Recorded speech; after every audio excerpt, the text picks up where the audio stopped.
और नैनो से रिलेटेड यार एक क्वेश्चन जो बहुत ज़्यादा आजकल लोग पूछे जा रहे हैं कि हमें ऑटोमेटिक नैनो लेनी चाहिए या नहीं लेनी चाहिए, उसको लेने के क्या फ़ायदे और नुकसान है।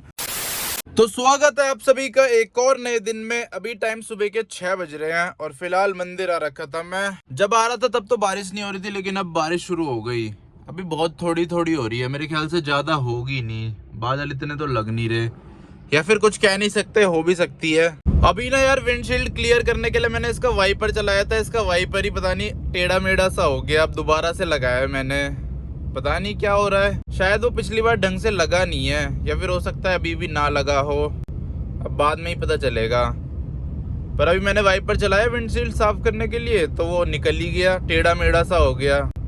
इस तरफ जाते टाइम तो सही था, जैसे इस तरफ गया टेढ़ा सा हो गया वो। तो अभी यार अपनी नैनो को लेके पहुंच चुका हूँ कुछ इस तरह की जगह पे। यहाँ पे देखो कितना बड़ा सा ग्राउंड है। वैसे ये पार्किंग है, यहाँ पे गाड़ियाँ खड़ी होती है बहुत सारी दोपहर के टाइम पे, लेकिन अभी के टाइम पे खाली है। और सामने खड़ी है अपनी प्यारी सी नैनो। इसका कलर यार कितना ज़्यादा मस्त लगता है। अब ना मैं इसे रिपेयर करवाने वाला हूँ। ये जैसे इसका बम्पर टूटा है, स्क्रैचेस है, डेंट्स है इतने सारे, ये सब मैं अब रिपेयर करवाने वाला हूँ जल्दी से जल्दी। इसको एकदम साफ सुथरी नैनो बनाएंगे। और नैनो से रिलेटेड यार एक क्वेश्चन जो बहुत ज़्यादा आजकल लोग पूछे जा रहे हैं कि हमें ऑटोमेटिक नैनो लेनी चाहिए या नहीं लेनी चाहिए, उसको लेने के क्या फ़ायदे और नुकसान है।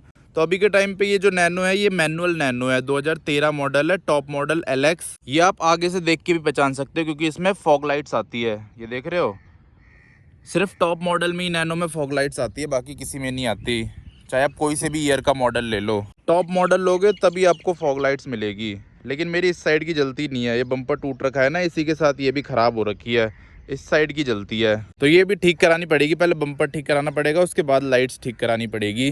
बाकी पीछे से देखने में अपनी नैनो कुछ ऐसी लगती है। तो अब निकलते हैं यहाँ से। बढ़िया ग्राउंड है वैसे वीडियो वगैरह बनाने के लिए।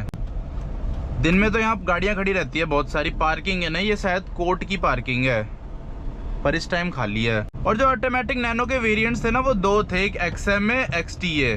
XMA थोड़ा बेस मॉडल वाला ऑटोमेटिक था और XTA था टॉप मॉडल वाला ऑटोमेटिक। दोनों में थोड़ा थोड़ा इंटीरियर और फीचर्स का फर्क है, इंजन वगैरह पावर वगैरह सेम ही है। तो अब आपको बताता हूँ फायदे और नुकसान ऑटोमेटिक टाटा नैनो खरीदने के। पहला फायदा तो यार यही है कि सबसे सस्ती ऑटोमेटिक नैनो ही मिलेगी आपको मार्केट में, सेकेंड हैंड मार्केट में। नैनो से सस्ती ऑटोमेटिक आपको नहीं मिल पाएगी। ऑटोमेटिक नैनो आपको 1.5 लाख से 2 लाख के बीच में मिल जाएगी। और ऊपर से ऑटोमेटिक नैनो आई भी बाद में थी ना, ऐसा नहीं है कि आप 12-13 मॉडल आपको ऑटोमेटिक नैनो मिल जाएगी।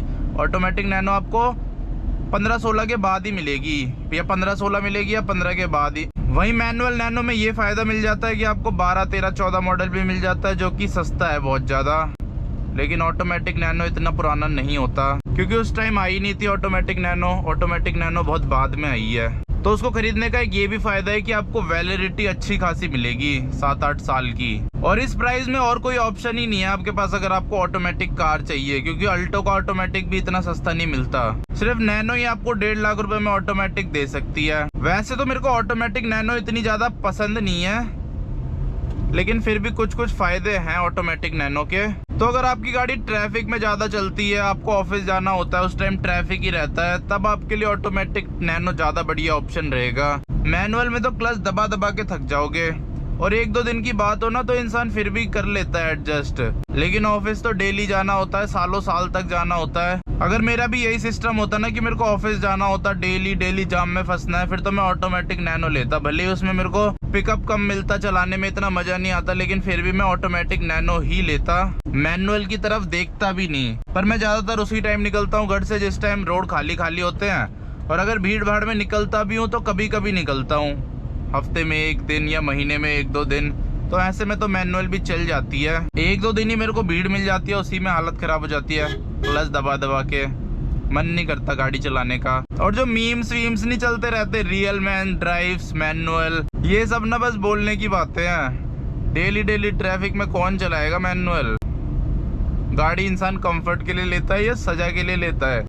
मैनुअल में तो सजा मिलती है हमें, ना कि कंफर्ट मिलता है। ट्रैफिक की बात कर रहा हूँ, खाली रोड में तो मैनुअल में ही मजा आएगा। ऊपर से मैनुअल ऑलराउंडर होती है, इसे आप पहाड़ों में भी लेके जाओ, हाईवे पे भी चला लो, हर जगह चला लो। लेकिन जो ऑटोमेटिक गाड़ियां होती है ना, उनमें पहाड़ों में बहुत दिक्कत होती है, और खासकर जो कम सीसी वाले इंजन की गाड़ियां हैं, जैसे अल्टो हो गई, नैनो हो गई, 1000 सीसी की भी जो गाड़ियां हैं उनमें भी दिक्कत होती है पहाड़ों में। इसीलिए ऑटोमेटिक नैनो का एक ये भी नुकसान है कि आप ज्यादा पहाड़ों में घूमने नहीं जा सकते। जाओगे भी तो जहाँ छोटे मोटे पहाड़ होते हैं वहां तक जा सकते हो, जहाँ खतरनाक वाले पहाड़ हैं वहां नहीं जा सकते। और माइलेज वगैरह भी सेम ही है ऑटोमेटिक नैनो की और मैनुअल नैनो की। थोड़ा बहुत फर्क होगा क्योंकि ऑटोमेटिक में फर्क होता ही है।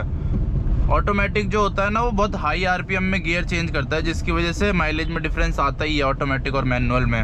मैनुअल में तो हम अपने हिसाब से लो आरपीएम में ही गियर चेंज कर देते हैं, लेकिन जो ऑटोमेटिक सिस्टम होता है वो अपने हिसाब से गियर चेंज करता है और उसका हिसाब जो होता है उससे माइलेज कम मिलती है अक्सर। पर इतना ज्यादा डिफरेंस नहीं होगा, 2-3 किलोमीटर का ही डिफरेंस होगा। लेकिन ये है कि आपको ना सिटी में मजा आ जाएगा उसको चलाने में। इतनी ज्यादा झंझट नहीं लेना पड़ेगा ट्रैफिक का, आराम से मस्त ब्रेक दबाओ और एक्सीलेटर दो जैसे स्कूटी चलाते हैं। स्कूटी में भी ना ट्रैफिक में बहुत मजा आता है, बाइक में मजा नहीं आता। क्लच दबाओ, गियर चेंज करते रहो बस। ऐसे आपको सिटी ट्रैफिक में ऑटोमेटिक चलाने में मजा आएगा, मैनुअल में बिल्कुल मजा नहीं आएगा। मैनुअल में क्या ही मजा आएगा यार, मैनुअल तो बेकार है सिटी ट्रैफिक के लिए। मैनुअल बस ऐसे ठीक है, ऐसे खाली रोड हो थोड़ा थोड़ा सा। और ऊपर से जो ऑटोमेटिक कार होती है उन्हें चलाना बहुत आसान होता है।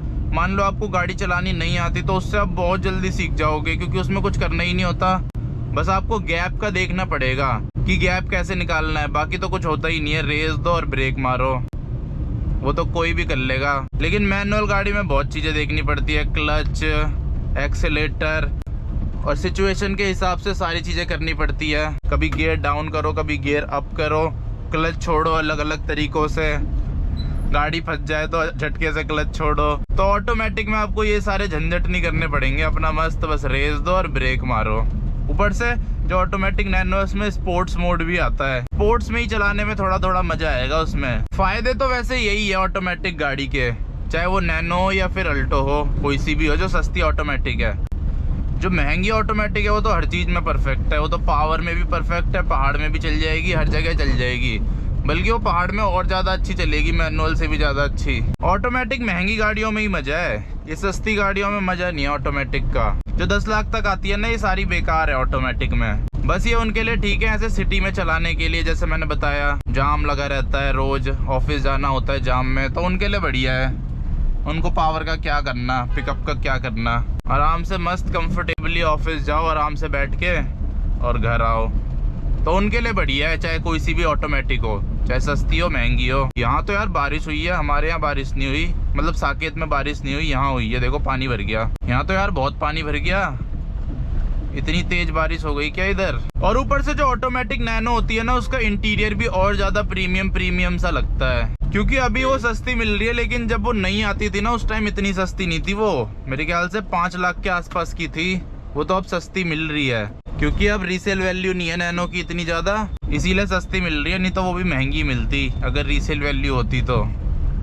और जिसने नई खरीदी होगी उसने तो महंगी खरीदी होगी, वो तो अब सेकेंड हैंड में सस्ती मिल रही है। ऑटोमेटिक नैनो में ना एक और नुकसान है, उसमें आप सीएनजी नहीं लगवा सकते आफ्टर मार्केट। लेकिन मैनुअल नैनो में आपके पास एक ऑप्शन ये रहता है।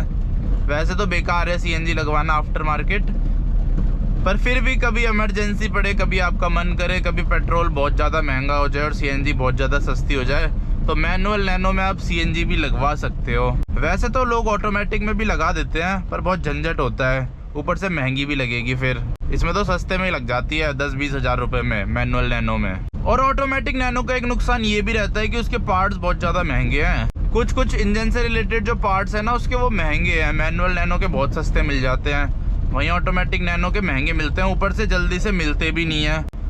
अब जैसे मैनुअल नैनो ये तो बहुत ज़्यादा बिकी थी, तो सेकेंड हैंड मार्केट में भी इसके पार्ट्स ना मिल जाते हैं आराम से। लेकिन वहीं ऑटोमेटिक थोड़ी कम बिकी थी, तो हो सकता है सेकेंड हैंड मार्केट में दिक्कत आए उसके पार्ट्स ढूंढने में। ऑटोमेटिक कम ही बिकती है जो सस्ती गाड़ियाँ होती है, अल्टो में भी ऑटोमेटिक कम ही बिकता है। तो बस यार यही फायदे और नुकसान है ऑटोमेटिक टाटा नैनो लेने के। बाकी आप देख लेना, अपने हिसाब से डिसीजन ले लेना। और यार जो पिकअप आपको मैनुअल नैनो में मिलता है ना पहले गियर में, वो आपको ऑटोमेटिक में नहीं मिल पाएगा।